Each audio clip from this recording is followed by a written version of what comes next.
चुनाव आयोग समय समय पर राज्यों में, केंद्र में उसने गड़बड़ी की है, ये बात भी स्पष्ट होकर सामने आई है। लेकिन कई बारी हमारे देश के जो लीडर ऑफ अपोजिशन है वो क्या कहते हैं, किस संदर्भ में कहते हैं, ये हम लोगों को भी समझ नहीं आता है।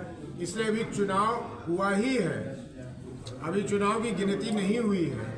अभी उनको क्या ऐसा दिख रहा है कि चुनाव आयोग ने उस बैलेट बॉक्स में या ईवीएम मशीन में कुछ किया है, ये मेरे संज्ञान में तो नहीं। सर, आते हैं बिहार में। बिहार की दो बड़ी घटना है। एक तो डिप्टी सीएम विजय सिन्हा के काफिले पे हमला होता है, वो उप मुख्यमंत्री यहाँ के हैं। दूसरी तरफ राजद प्रत्याशी अजीत सिंह, जिनके पिताजी पहले अध्यक्ष हुआ करते थे जगदानंद बाबू, अजीत सिंह का बयान है कि मैं अगर रामगढ़ नहीं जीतता हूँ तो तेजस्वी यादव मुख्यमंत्री नहीं बन पाए। इस पर क्या प्रतिक्रिया आपकी?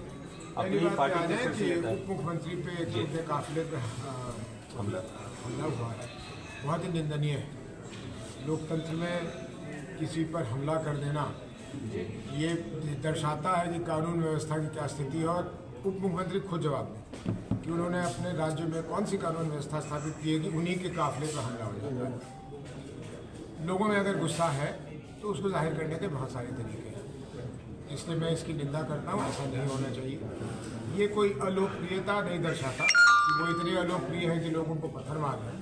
ये कुछ उपद्रवी लोगों का काम होगा और मैं इसकी निंदा करता हूँ। दूसरी बात कि एक प्रत्याशी कह रहे हैं कि अगर मैं नहीं जीतूंगा तो तेजस्वी जी मुख्यमंत्री नहीं बनेंगे।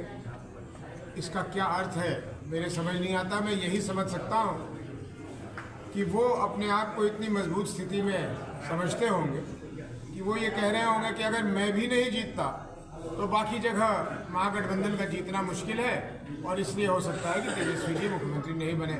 मैं तो यही अर्थ निकाल सकता हूँ। और कोई प्रश्न? चलिए सर, असम के मुख्यमंत्री का एक बयान पे आपकी आज तीसरे व्यक्ति का नाम लिया जा रहा है। पहले यहाँ के नहीं, मैं जवाब दूंगा।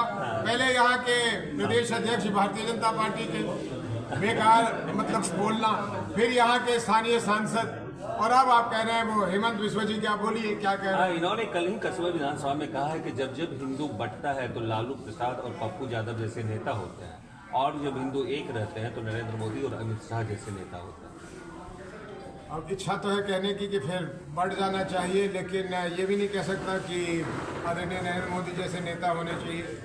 भैया वही हेमंत बिस्वा शर्मा जी हैं जिनकी ये शिकायत थी कि जब वो राहुल जी के पास बैठते थे उनकी शर्म वंदना करने, तो राहुल जी